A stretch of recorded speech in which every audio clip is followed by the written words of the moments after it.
Bismillahirrahmanirrahim. Assalamu alaikum. Welcome to तुम बेग सानियत YouTube चैनल पे जन नाव च कुक विद अमरीन सन अजिच रेसिपी राजमा दाल चलो करो इस रेसिपी स्टार्ट यतन राजमा निम मे थम छलित थम मीदन आबस मज वजनाने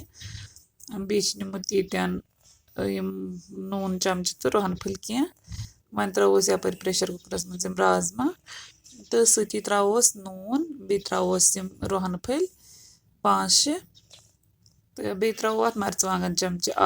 तो थोस पे ढक्कन बंद कर तो दिमोस स्टीम हाई फ्लेमस पे तम थो अत फ्लेम लो तो दिमो थो लगभग 1 घंटे लो फ्लेमस पे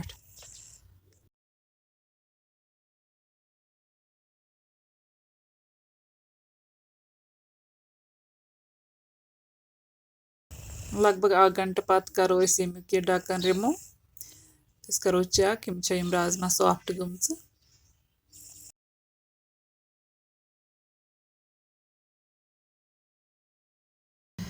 राजमा गम सॉफ्ट निमन करो वन बगार यपर नु मे तेल वन तेल युथु गरम गस तो अत मज त्रो जीर चमच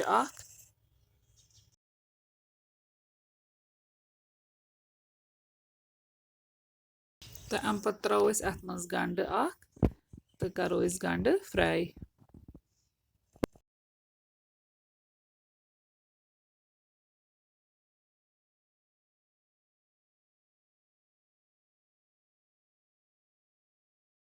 गंड गो यन फ्राई अतन त्रो वन अत मज नून चमच बे त्रोस मरचवांगन चमच बे ताकि कलर ये असल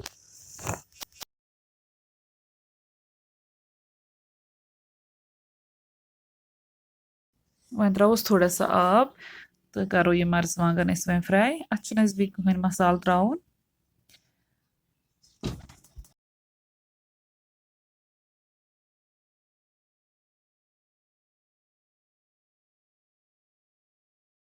यतन गो अत यह आब खुशिक तो अत द्राव तेल वापस वन करो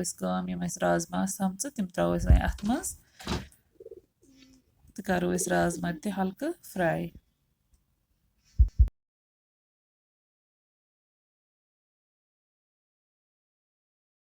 यतन मे निमुत हजू चून तो यम करो अमे थोड़ा मैश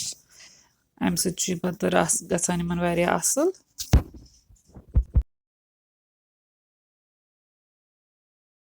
अम पे त्रो वन यह अमुक यह राजमाहन हुंद रस त्रो वन अथ मज तो करो ये असल पे मिक्स पे त्रोस दानवल पाउडर चमच तो दिमो अत वन ग्रेक 5-8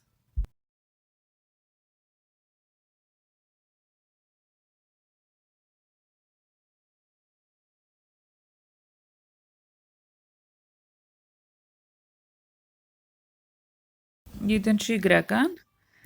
यह थो बे 2-5 मिनट तो तम पे करो गैस बंद